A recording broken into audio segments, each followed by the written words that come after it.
Welcome to the Parable Arrows podcast, where we wrestle with story to seek deeper truth. We believe that engaging with the art of the world can help us discern more of what God, as the true artist, is trying to reveal in the beauty of his story. Join us as we discuss movies, ideas, and practice engaging with art, God's word, our thoughts, and each other.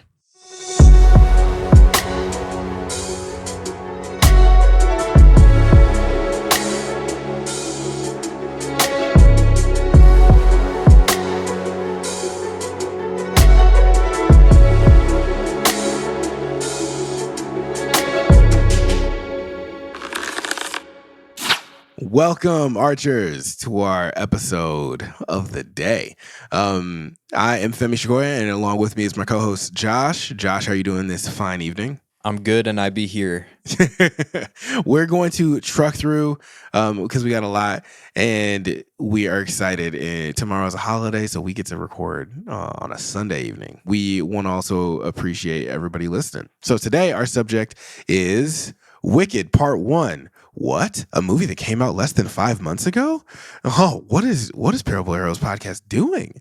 Yes, because the story itself of Wicked is older, and there's a lot that can be unpacked here, but there are two reasons that this makes sense to cover as a buzz movie.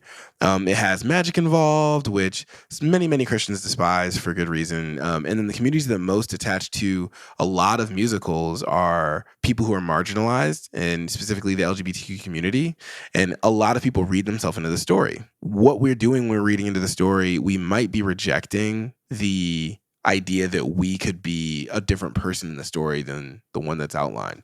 So as we do that, we want to look at the message and the warning about the natural instinct to see yourself as the hero and not question whether or not you are in fact Galinda, Madame Morrible, or even the wizard. What does it even mean to be wicked? And why do we call people wicked? So we'll get into it. For new listeners, we have this sort of kitschy breakdown called SMART: summary, message, audience, rethink, and a touch of theology in the end. So let's get into it. All right, for our summary, Elphaba is the main character, and she is the result of her mother's affair, potentially induced by a potion, and is born with green skin. This makes her an outcast in Munchkinland. Her sister, Nessa Rose, is born unable to walk. Her father's attempts to avoid a repeat through forcing medication killed her mother and paralyzed Nessa Rose. Elphaba is looked down upon and grows cold to her community, a power rising within her. When Nessa gets into Shiz University, Elphaba accidentally overshadows her, both with her appearance and apparent natural magical talent. This catches the eye of Madame Morrible to the chagrin of the popular Galinda. Morrible pushes them to room together, Nessa seemingly an afterthought. With independence and tutelage, Elphaba's powers grow, but so does disdain for the favoritism of Galinda and Morrible. The students also see the last animal professor, Professor Dillamond, slowly get pushed out of power. Animals are also seemingly more unable to talk as they used to. A new student, Fiyero, a party guy, seems to both be attracted to Galinda and Elphaba. All the attraction grows to a tipping point where Dillamond is kicked out and the students see a caged animal with the promise no more animals will talk. Overcome with emotion, Elphaba puts everyone but Fiyero to sleep with poppies and they free the animal. Overlapping in this time, Galinda and Elphaba get closer. Galinda had tricked Elphaba into teasing herself at a function thrown by Fiyero where she can shine but feels guilty as Elphaba uses her position to pull Galinda into private lessons with her and Madame Morrible. In a symbolic apology, Galinda uses her popularity to attract Fiyero and elevate Elphaba, and they become friends, even with Elphaba and Fiero's subdued feelings for each other. With this contrast of magical power and the abuse of animals, the news comes to Elphaba that she's to go to meet the wizard. Galinda comes along even though not invited, and she changes her name to Glinda in honor of Dillamond, who couldn't say Galinda. And they find the wizard has written a new history of Oz. He wants to use magic, the Book of Old, the Grimoire, to control Oz towards his vision.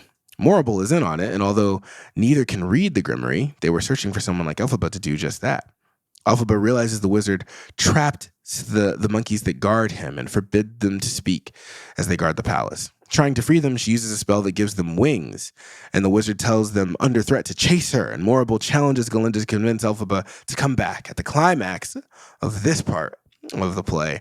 And the end of this movie, Elphaba realizes she can live with the hate directed towards her, the false narrative that she's a thief, but that she is the one with real power. Glinda realizes that although offered the ability to step away from the validation of popularity, she likes the feeling too much to run away with Elphaba.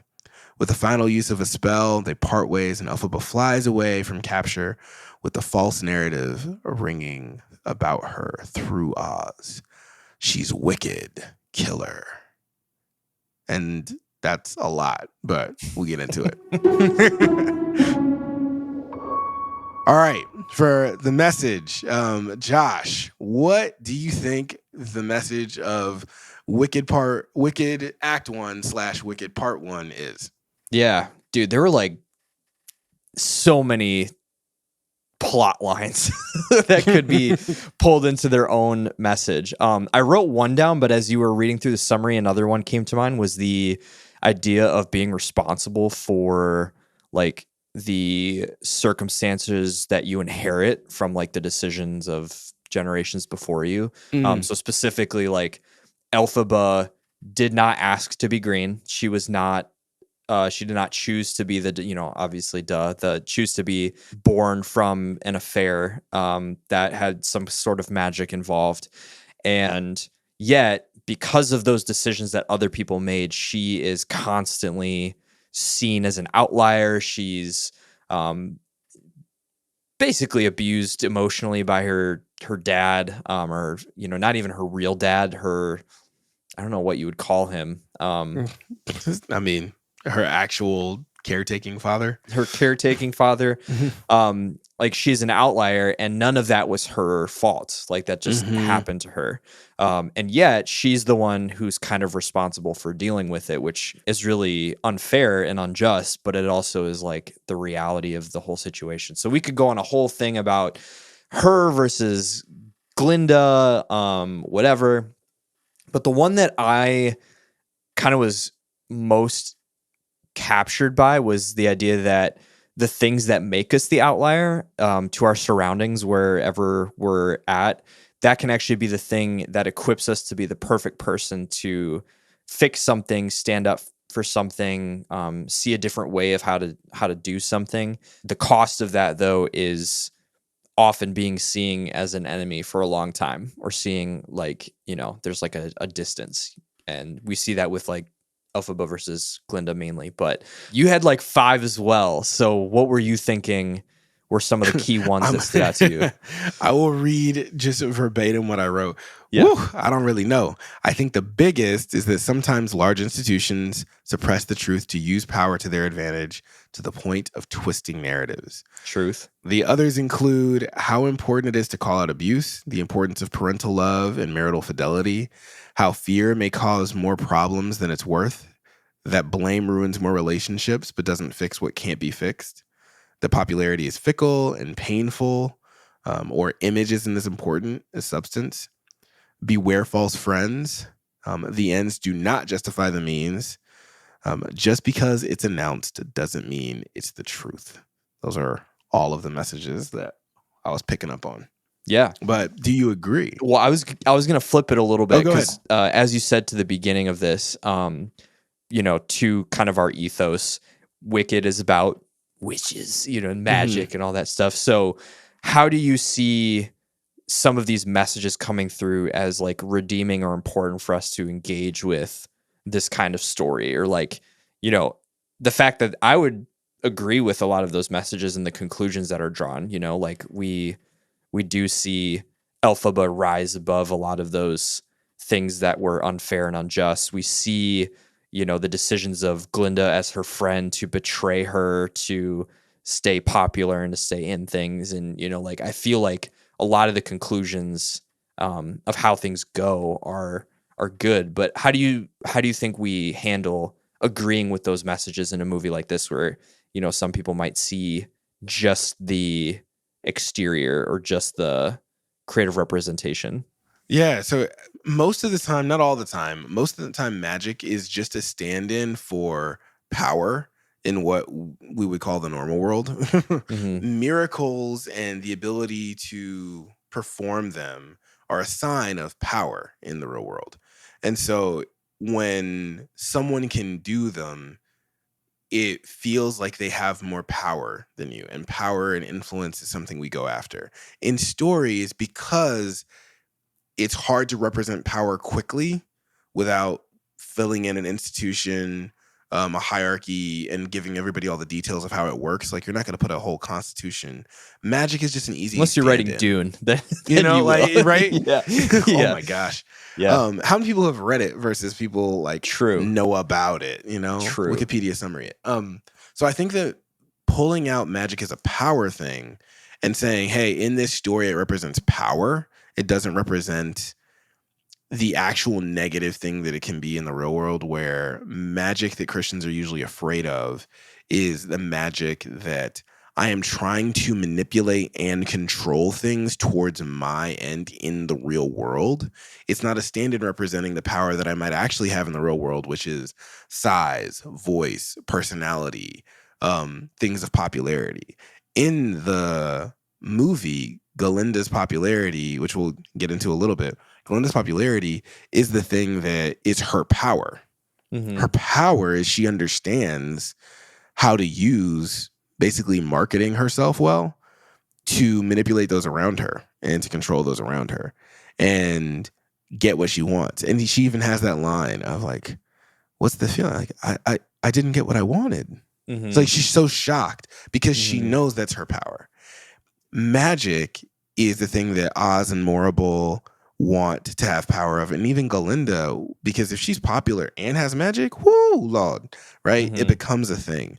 So I think that if you're a parent who's looking at content with magic in it, or if you're a person who's just sensitive to this idea of magic because of an encounter with the occult, just remember that sometimes magic is representing just power quickly in stories.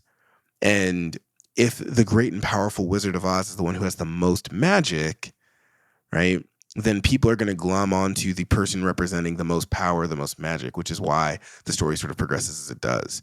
So that's one way if you're like trying to separate it out and trying to pick apart the messages of the movie apart from like a vice, whether that be water sport, magic, spells, whatever you call it, like whatever you want to do, that the story's using for a vice. That was a long-winded example. No, that's good. Yeah. Basically, it's how the story's written. It's not always a nefarious like injection to like right impact it us. can, It's very, very easy plot communication device tool. to add magic to stuff. Totally. So with that, how like which one did you feel like any of your messages like you agreed with the most? Like I'm curious if there were any that you were like, this one is one that I'm like, I would stake a lot on agreeing with this. The message that I think, and mostly because the song is so popular, that I think the music makes you walk away with is the power of choosing to go against the norm in your own strength and freedom that is defying the current power structure in terms of defying gravity, defying a thing that has a law. We have a law of gravity, right? Mhm. Defying it is the thing. The issue with this in terms of whether I agree is that most of us want to believe we can sit in the seat of Elphaba, which again we'll get into, but I think we're really more of a Galinda because Elphaba in the story does have this ability to read magic and therefore does have power, and therefore she is the most powerful in this worldview where the most magical is the most powerful. And so because she has the power, she's really actually adhering to the power structure and not the social structure. We could get into all of those things, but those who are naturally gifted don't get twisted quite so easily. If you're really, really good at basketball, if you're really, really good at baseball, if you're really, really good at something that society does appreciate, it's going to be really great for you. But there's some people who are really good at a sport in the wrong decade. If you were good at spike ball back in 1954, sorry. Yeah. But you can be a professional spike ball player in 2025. So those are the things that I think of with the messages.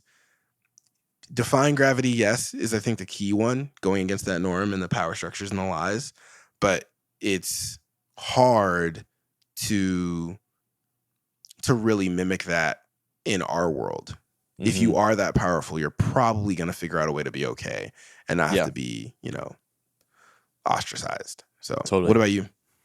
Yeah, no, I think I was very like I truthfully this was one of the first times um I've engaged with Wicked. So I've never seen the original musical. I've never I know The Wizard of Oz, it was like my mom's favorite movie growing up. So I know that kind of backwards and forwards, but I didn't kind of know this storyline. And so yeah, just that idea of like I've felt that very viscerally, that idea that like, oh, the things that make me very different can actually become the thing that help me see something that makes something better, or like be like, hey, I don't know if this is the way to do this, or like hey, like we can treat people differently than like how you're doing it right now. And for some people it's generally like, what do you mean? And, I'm thinking of even being a Christ follower and being in like there was at one of my first jobs in college, like I kind of had a spaz out moment because I was really frustrated with my boss, and I like did it in like the middle of our office suite, and she wasn't there, and I actually ended up going and like apologizing to some of my coworkers and being like, dude, I was feeling those things, but I shouldn't have like let it out that way. And Mhm. I think for some of them to see, like, I mean, people get mad all the time. Like, what's the deal? And to actually be like, yeah, I know, but like, I don't want to represent myself, and to actually just like own it. That wasn't how my coworkers saw it, but I was able to actually embody like more of my Christ-like identity because of like being like, Jesus won't want me to like spaz out this Yeah. way, and stuff like that. But yeah, so no, I thought there was a lot of good stuff in here. Yeah. There's so much, and we're not going to touch all of it. Like, Yeah. I think we have 6 questions to discuss, and we're probably not going to get through all of them well. Yep. So, Yeah. but hold on to your hats, everybody, especially if they're black and pointy. Hold on to your hats. Get onto our audience and rethink. Okay, so Josh, who should watch this film? Only the toddlers. This is a baby's movie for all those big babies out there. No, I think to what you have noted in our sheet, like I would say most kids ages 10 and up could probably handle it. There is some kind of like romantic sexual tension in the air in a lot of scenes. None of it ever gets pushed to a inappropriate visual level, so you don't have to necessarily worry about that. But it's there, and there's we were talking about Elphaba and what's his face, the frat guy, Zero. Call him the frat yeah, guy. whatever his name is, frat man, frat boy. But yeah, otherwise, I think this is a pretty open-ended movie, and I think with the soundtrack and a lot of the history of like the musical and stuff like that, this is kind of, I would say, kind of in line with your like Encantos and stuff like that. Yeah.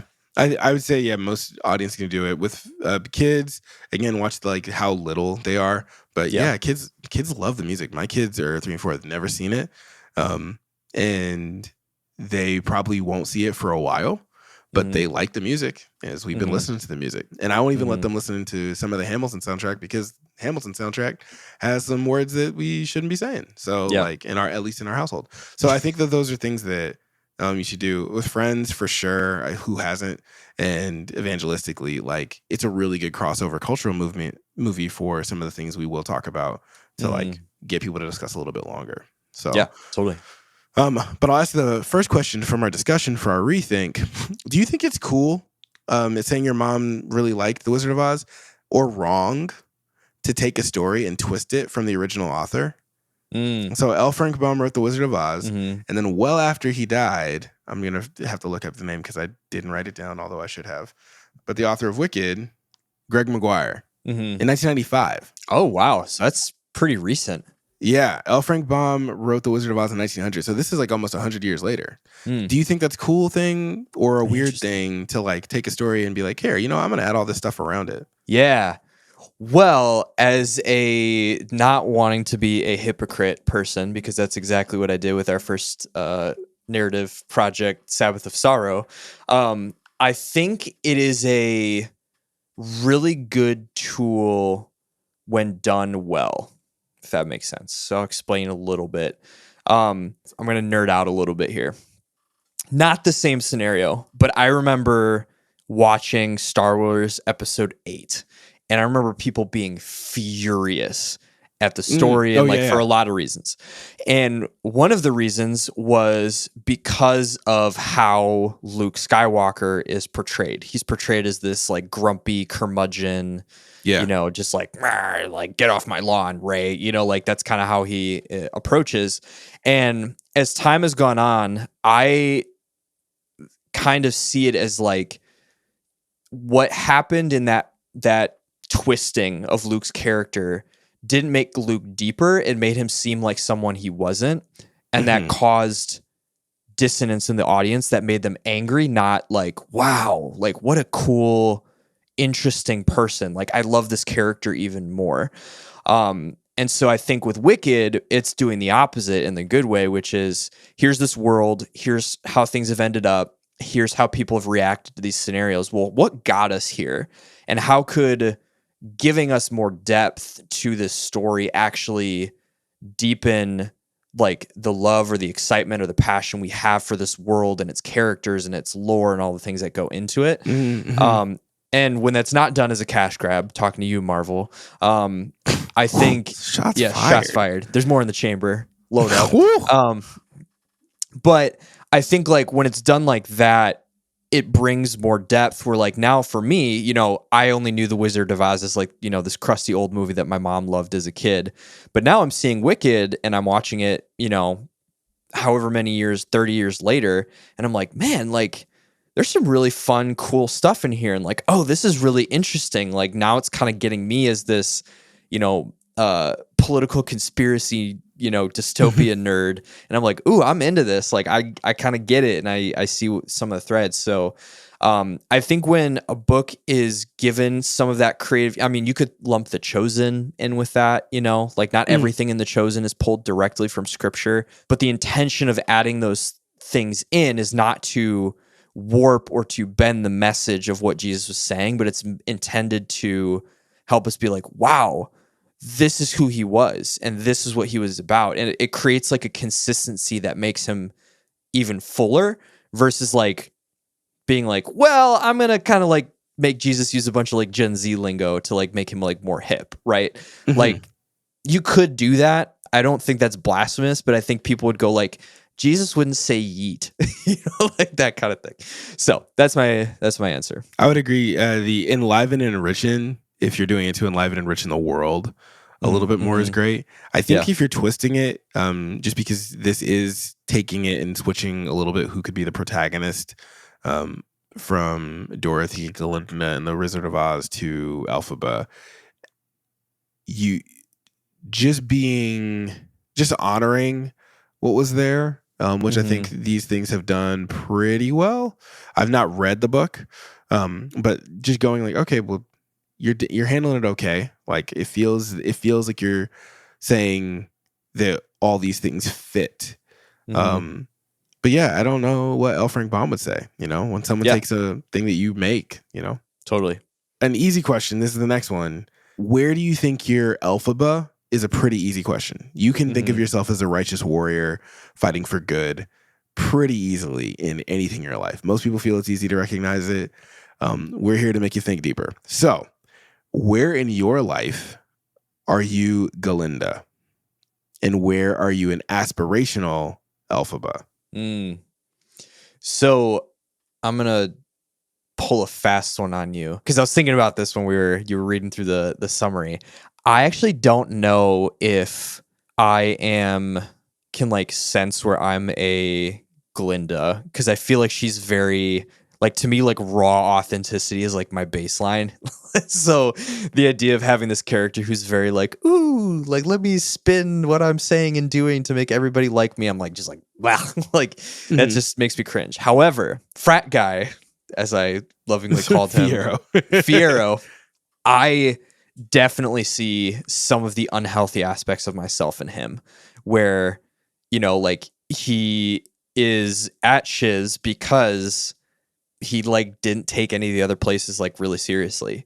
And you can see he does have a strength with like people and interacting. So he clearly is not an idiot, but you can also sense that there's like an unwillingness to commit to something and to like actually be like, no, like this is my community and these are my people and I'm really gonna like make this place mine and like invest in it and be here. He's just kind of like, here's the next thing to like run in and do, and people to get all riled up about having fun and blah blah blah, and here's a bunch of more fans I'm gonna make, and I think like I have definitely seen that in myself, especially just with like my whole career trajectory, just being like, I don't like this is dumb, I'm out, like that kind of being my tendency. So I struggle to see myself as a That's Glinda, fair. but I think Firo, like I saw some stuff where I was like, ooh, yeah, I've done that. Yeah.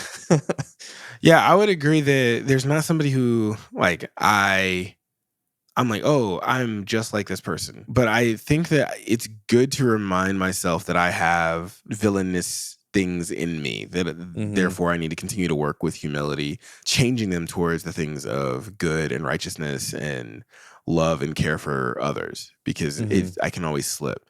I think the thing that I fell into the most was some of my attitudes through high school of like grouping people the way I heard adults group them, whether it was like conservative, liberal, progressive, Republican, Democrat political language, that I thought I understood a little bit more in how I was using it and what it meant, but it made my conversation and my even communication about myself imprecise.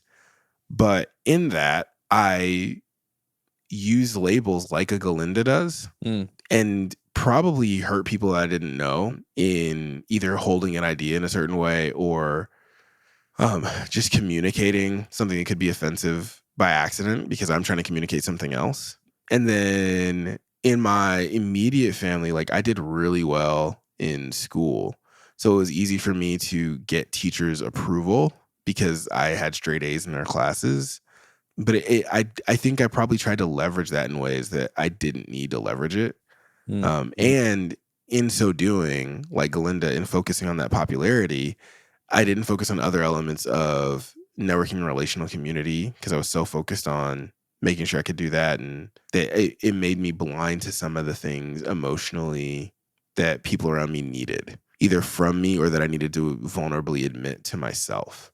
And so realizing that that's my capacity, going like, okay, cool. There are a lot of things that I do feel slighted about, but I am also a perpetrator, and I need to work on figuring out how to make sure I don't think I'm scot-free just because Christ's blood is over me. Yeah. And I'm forgiven for my sins. I still need to recognize my sins and repent and turn. So, but yeah, aspirationally as an Elphaba, I don't know if there's a place that like I have no power, no leverage that I'm aspirationally trying to like change a thing. I think I would like churches, their EQ to be better. Like I grew up going to a more heady church and I like idea conversation, but I know that humans are not absent of emotion. And so trying to figure out how do we factor that into the worst days that people have, we were talking before recording of your plans for the future need to include how you will deal with your worst day. Because if you can avoid your worst days, that's great. You'll just be productive. But on your worst days, you need to have space for them. And if you don't have space for them, they're going to come out sometime and it's going to blow up on people. So that EQ thing is probably more aspirational. And churches are trying, I think, some better than others. But we all like big movements, so. Yeah, I feel like that's the blessing and the curse of the last couple, I think of like Gen Z is a little bit not as much like this, I'm noticing, but like I feel like millennials, like when I was in college, is all about like the next movement, the next thing, the next like big fight. Changing the world. And, yeah, like sign me up, Tex. Like we're going to do stuff. And yeah, there's something really admirable about that I really love. But I think to me that's what makes Elphaba a really interesting character is we're so used to, I feel like, characters who are kind of in this scenario where they're the outlier, they have something to prove, they have all this stuff, and they just kind of come into the scene like guns blazing, and they're like, "Look at me, we're gonna burn this thing to the ground," and like they're really intense. And I think there's this interesting restraint that Elphaba has, where she's like, "I know people are going to look at me sideways, and I know that they're going to do these things, and there are going to be things where I'm going to be like, no, that's not cool. Don't do that. Or like, aren't we going to do something about this?" So I think like I have a lot of respect for that because I'm a pretty fiery person. So I think my aspirational Elphaba thing would be figuring out how to like not be a sledgehammer to systems, but to also not be afraid to be like a what's the right A word? chisel? Chisel, or I was thinking the guy who goes in and is like, "Hey, you got too many desks by the door. That's a fire hazard." What's that guy? Fire marshal? The fire marshal. Yeah, yeah. Like I kind of want to be a fire marshal for institutions. So Yeah, I feel that. I feel like if it was a tool, yeah, it'd be sledgehammer or maybe even like just wrecking ball to chisel might be the spectrum there. yeah. And some people are better at being really good chisels. Mm-hmm. Have you ever seen a stonemason work? It's crazy. It's insane how they can Yeah. like make a block curve the right way. Mm-hmm. So I think that some people are really good at it, and other of us like we try to chip and then we just like knock off the Sphinx nose. So with the Elphaba thing of like being, you mentioned her not being liked. The next question was, what is so scary about not being liked? Thanks for digging up my entire life, Femi. That's that one question. No, I think all right. How do I want to tackle this? Interestingly enough, you and I have been talking about like emotions all day. And I think with not being liked, there's kind of like perceived threat based on nothing, you know? Like, oh, if people don't like me, they're gonna do stuff to me or whatever. May or may not be true. They might just be mean and like talk mean about you, and like that's kind of the extent of it. There's the other side where, you know, we look at even biblically how Israel was seen. Like Israel was not liked, and that meant like literal physical threat by their enemies around them. And so I think we elevate being liked right now where it's like, oh, someone like downvoted me on Twitter or YouTube or whatever, and like, I might as well be dead, you know, like there's this escalation of, you know, the emotion and the feeling. Yeah, I don't know, like, because that's something I have wrestled with my entire life. Is perception is like a really big thread throughout my whole journey of just like personal growth, faith, whatever. And so like I am really scared personally, and this is even true as of this moment, of like being misunderstood for something. Like if I'm standing on business and I'm like, no, this is what I believe, and I will fight tooth and nail against this thing, and I will do whatever I got to do and say whatever I have to say. I have no problem being not liked, especially if it's something I like really believe in. I am terrified of not being liked for something I don't actually believe. That's more scary to me. Yeah. I don't know what to do with that, or where that answers your question, but that was just kind of a thought that came And to we mind. have to stage left a therapist. Come on in. Thanks, like, guys. No, I 150% agree. Like it's okay to not be liked if it's accurate for me. Yeah. It's when it's inaccurate or people are making a quick judgment, it bothers me a lot. Mm-hmm. A lot of like, you didn't ask, you don't actually know my perspective, you're not being patient enough with me to make sure you don't like me for the thing that is what you're saying I'm saying, what I'm telling you to your face. That's not what I mean. That's not what I'm doing. You're telling me all these things that I'm implying. That's not what I'm trying to say though. Yeah. And I can tell you what I have to do for those caveats if you let me. But if you just walk away because I said something that hurt you, and you don't give me a chance to explain what my beautiful picture is for you because I care about you, I'm gonna like fight for it. I'm like, no. Like, and be like, well, you're being defensive. Dang right, I'm being defensive Because you're lying on me. because like that's a lie. And yeah, I think like what we're both saying is we still need to work on that, because just because someone's lying about you, it doesn't mean that it really impacts your character. I think there is a fear that if that gets out, if other people agree because of this person's testimony, that's one against, you shouldn't give false testimony. So be very careful when you're talking about behind somebody's back. Be very careful if you're saying something about their character, or you're explaining directly what they did, or explaining what they felt. Those are three different things. What somebody made you feel is very different from what they do, which is very different from who they are. Anyway, can get into the whole thing. That's a hard thing for me. To feel like my character is intact if my reputation is tarnished, because so much of what I'm able to do with my character, I feel is connected to my reputation. Mm-hmm. And especially as we're talking about like business stuff, if you put out a bad product, your reputation has nothing to do with your character. But like if you put out a bad thing, people are just like, I'm off, I'm done. Mm-hmm. You don't get a second chance to be like, whoa, wait, I'm gonna put out another thing. It's gonna be better, I promise. Like you just don't get that chance sometimes. I think it also some people, it depends on your field, all these other things, but that's scary. Mm-hmm. Yeah, man, there's so much more. I'm gonna like pause. So let me just take a breath. Yeah. We'll work on that in another episode. Okay. True. What's the temptation to view yourself as Elphaba so quickly? Why do you think that so many people view themselves as Elphaba in their situation, whether they're right wing, left wing, LGBT community, woman, man, black, Asian, Latino, Latinx, trans, like all these different sub communities of people, kid, adult, parent, single parent, step parent, like parent of many kids, parent of no kids, people who want to have kids who can't have kids, people who are single, people like there's just so many things of like, I am Elphaba.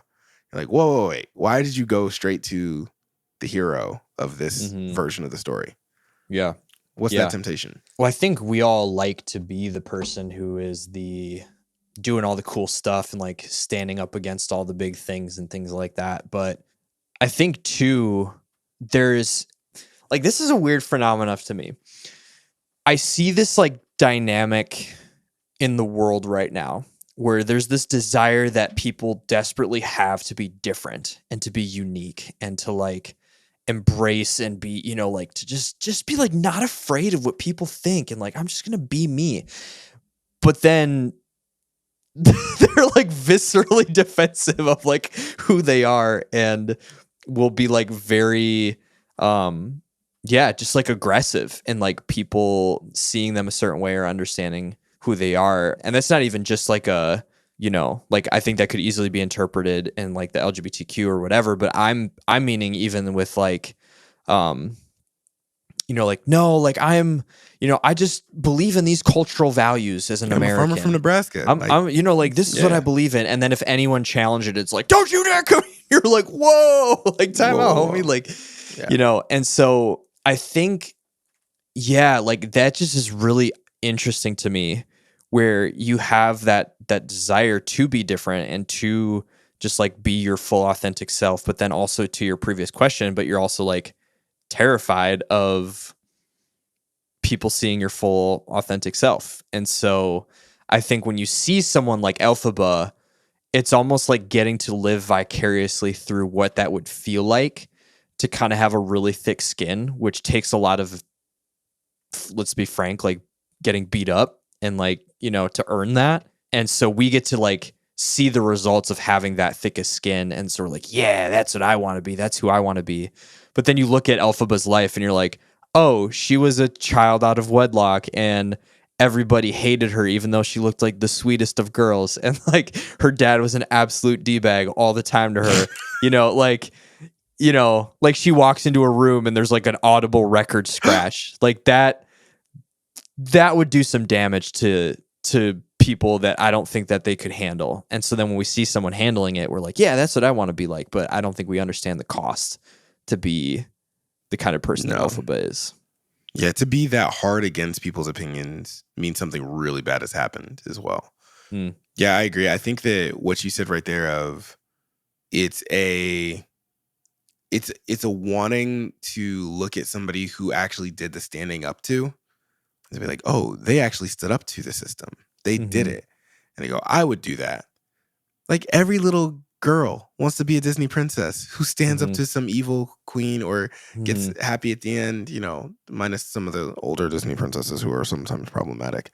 But like, I want to be Moana, stand up to my dad, stand up to the demigod Maui, stand up. Like, I want to do it. Like, I want to be Raya. I want to pull everybody in the nation together and be the sacrificial person. I want to be like a rival. I want to be Jessica Chastain's girl. I want to make sure, or no, it wasn't Jessica Chastain. Please forgive me. I believe it was Amy Adams. But I want to be the person who's going to do it. I'm going to do the work. I'm going to be the one who steps through and does the stuff. It's aspirational, Mhm. It is aspirational. So, speaking to communities, and this is another thing where I know I'm going to read my answer, but I'll ask you first. Sure. Many people feel, quote unquote, the way they are is unchangeable. For some things, that is true. Others, that may be a trauma response or improper preparation, which leads to poor responses. The movie version asks, are people born wicked or have wickedness thrust upon them? What does it mean to be wicked? Is the question. And the Mhm. second part is, what frameworks or models can you use to determine if a person is actually wicked? Just let the world know, Josh. Yeah, Let the yeah. world Uh, know. so that was the first thing. Ah, shoot. What's the opening line of the movie? There was just something where I was like, ooh, they knew what they were doing. Like the Are People Born Wicked? Is Yeah, that? it was something like that Yeah. where as soon as This like one of question is those, brought to you courtesy of my wife, by the way. yeah, nice. That was like the first line in the movie. It was like, are people born wicked? And like that whole first, I was like, ooh, they knew what they were doing. They got that, that hook in me. And I think for me, what it was is, I'm coming up on the quarter in our school year where I teach our 11th graders about the story Watchmen, which is by Alan Moore, one of my favorite comics stories of all time. I think it's one of the greatest. And at the core of that story, what's really interesting is this question of like, okay, if I do the right thing for the wrong or if I do the wrong thing for the right reasons, like, does that justify it? Or like, how do we navigate that? And I think with this, you have kind of this war of like, what we could even say what happened to Jesus is you had the Pharisees and all these people who were like, well, no, you're wicked. You're blasphemer. You're bad. You're all this stuff. Was that the case? Was that true? No, not at all. But because there is this perception and there is these like people who are selling a narrative, like that's what people thought. And so this idea of having like wickedness thrust upon you is interesting to me because I think you could look at it from how the movie has it. Like there's a false narrative that's thrust upon Elphaba, but there's also and I don't, like I said, I don't know the full extent of Wicked, but eventually she kind of goes on to become the Wicked Witch of the West, and like is seen as the villain. There is a point where she doesn't deal with that in a healthy way. Like she does at the beginning, but the stakes just get higher and the pressure just gets more intense. And so even if wickedness is thrust upon you and it's a lie, are you starting to believe the lie, or do you kind of have one of those like, all right, if this is how you see me, that's what I'm going to be kind of things? To me, like a framework of how do you actually discern it? I think one, as a Christ follower, one of the things I've had to do and I've kind of found like works really well is if you do this, like people are more obsessed with doing it and checking other people, but if you start to get really good at checking yourself, and I call it like one of the scariest prayers you can pray is when David, I think it's like Psalm 56 or something like that, it's like in the 50s, but at the very end he basically goes like, search my heart and see if there's any wicked way within me. Like that's a terrifying prayer to ask the God of the universe, because if he says yes there is and this is what it is, you can't be like, no, that's not right, like you don't like that's as real as it gets. And so I think if you start asking yourself of that, and there are some of those things that start getting pulled up in you, then when you start looking at other people, you could be like, oh, you're not doing this to be evil and manipulative and whatever. Like you're just really broken, like me. That's what I did when I was broken. Or you can start watching people and you're like, oh, they want something and they know what they want and they know exactly what they're doing. And you can kind of like play that a little bit. So I don't know. That's my initial answer. I'm curious to hear, because you have like a whole paragraph. So I wrote this because it's just hard for me. Yeah. Wicked, I think it's judging action versus identity. And you alluded to this when it comes to like Christ and the labels versus who he actually was. Wicked and righteous actions do not make a person wicked or righteous. The intent behind an action, according to God, or doing something without thinking at all, or not turning when something is recognized as a potentially wicked action, can make a person and their identity wicked. It's the state we live in, mostly ignorant. But calling a person wicked to where they understand it doesn't make any sense as a form of communication until their worldview is based on the same idea as you're calling out. And it's why some of the arguments devolve when we look at people calling each other wicked. So, summing that up again, if I'm trying to hurt people because they're in my way, that could be a wicked thing. And if I like doing that, that's part of who I am. That makes me a wicked person. I can stop being a wicked person if I start caring for people, repairing things, standing up for my actions. I turn away from them. If I refuse to turn away, that could also be biblically where I'm wicked. Or if I say, I just don't care about anything, what I do, whether it's good or bad, I just want to do what I want to do, that could also be wicked. But I think we have to be careful when we're speaking about a person's identity, maybe this is just my own sensitivity coming out again, versus something they did. Somebody who has been through a lot of junk, like if you're the only white person to grow up in an all-black neighborhood, and the all-black neighborhood is a low-income black neighborhood, which statistically would have a lot of things that you might not see.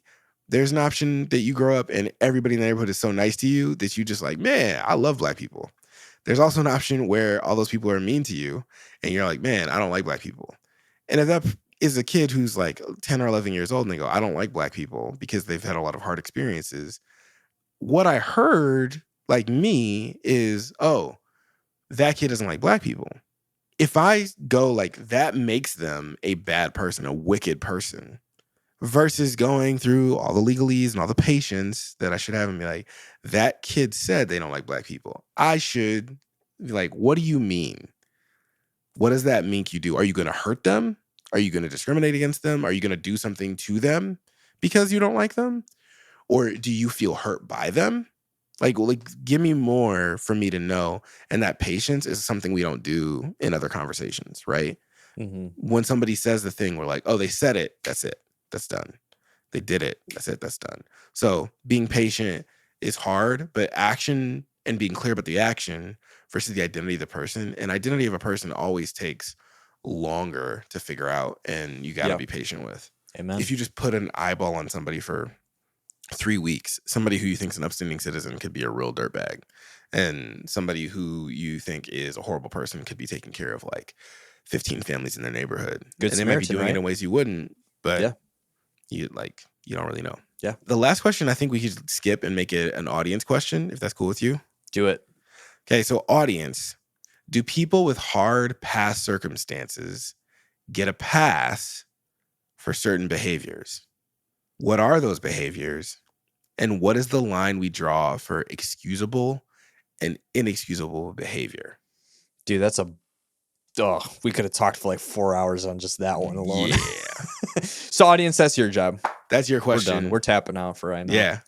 Leave a comment. Yeah. Let's get into our theology section.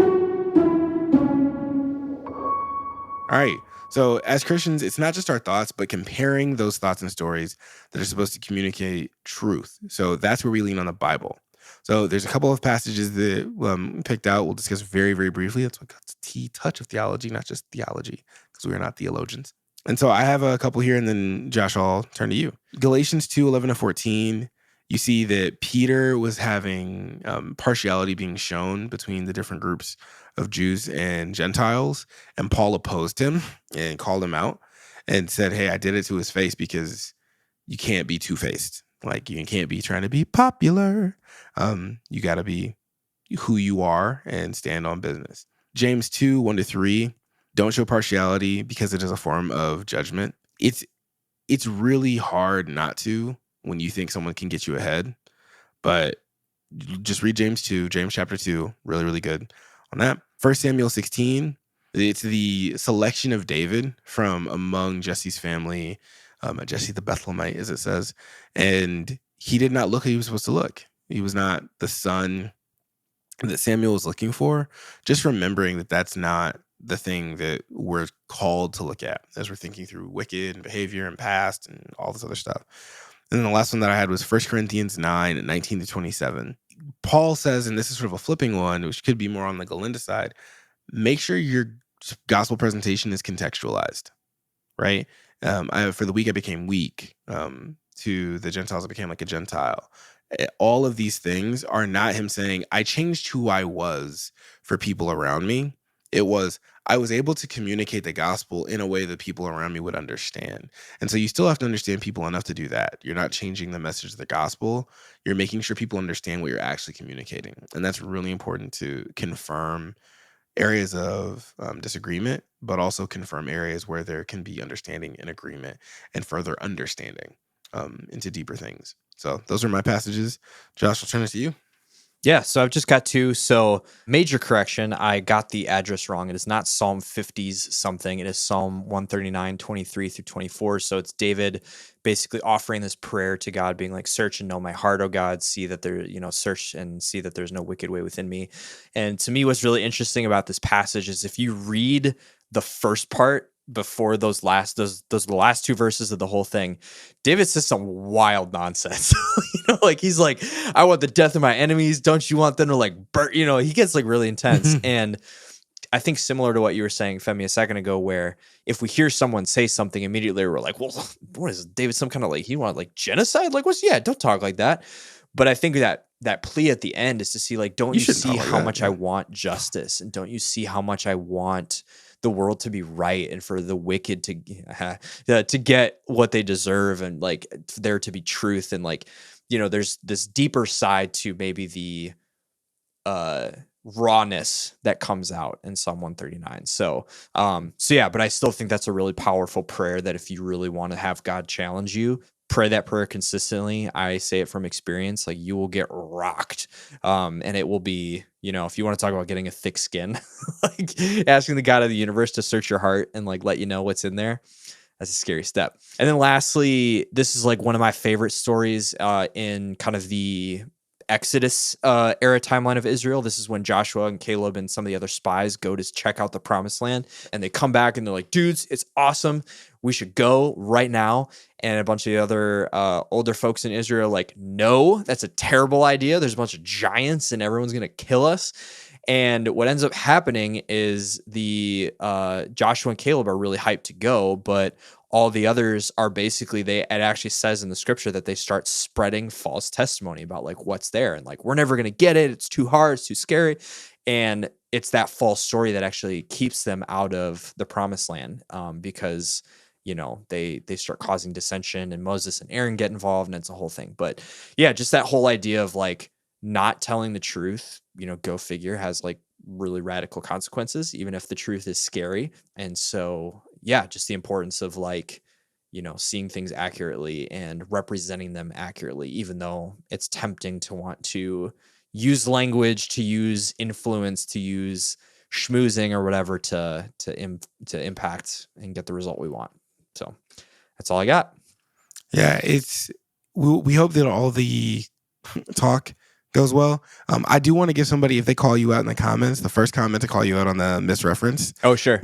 I will send them without asking my wife about our budget, but I'm with you, soft promise, at least now, that I will send them a piece of swag. If someone calls it out in the comments, then Josh corrected himself. Yep. Yeah. You have to show both places because I can't, now we told you, we're not telling you where it was. You have to show the timestamps. I want to see it. And then I'll own it. Some swag. I'm not afraid. And call it out. Yeah, like just what did your West Huff. Yeah, that's all good. Yeah. But we want you to also like look at scripture, right?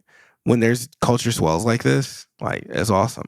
And I'm hoping we can do the same thing. We talk maybe about finally, because I'm just dragging my feet on talking about the Lion King because I want it to be a 7-hour episode. I know it can't be. The mega extreme. Maybe sometime. You know what we should do? We should do that for our 4-year anniversary because that'll be like in June, right? Summer. Yeah, you could do that. I was thinking we could do it next month because we also we just went as a family for the first time to see a movie. All 4 of us in a theater. Oh man, to see Mufasa the Lion King. Nice. And it was good. Awesome. It was pretty good. Awesome. Yeah. Oh man. Like, yeah. So stay in your Bible. Mm-hmm. It helps you when you're looking at things in the world to not feel so anxious. You're not an Alphaba, you're not a Glenda, you're whoever you are, and everything needs to be submitted to Christ. Understanding how those people can help you talk about yourself and how they can help you understand where other people are coming from, that's great. Love God and love others. So that's all we made time for today. It's probably over an hour long again. Thanks for the support. Peace. Catch you later. This episode was produced by Josh Erickson, Josh Cook, and Femi Shokoya, and edited by Josh Erickson. Our social media producer is Colton Mefford. We are currently self-supported. You can check out short stories, merch, and highlighted creators at parablearrows.com. You can also find us on Instagram and TikTok at Parable Arrows or support us on Patreon. Thank you for listening to the Parable Arrows podcast. Think, move in faithfulness, and trust God. Pull back, aim high, let it fly.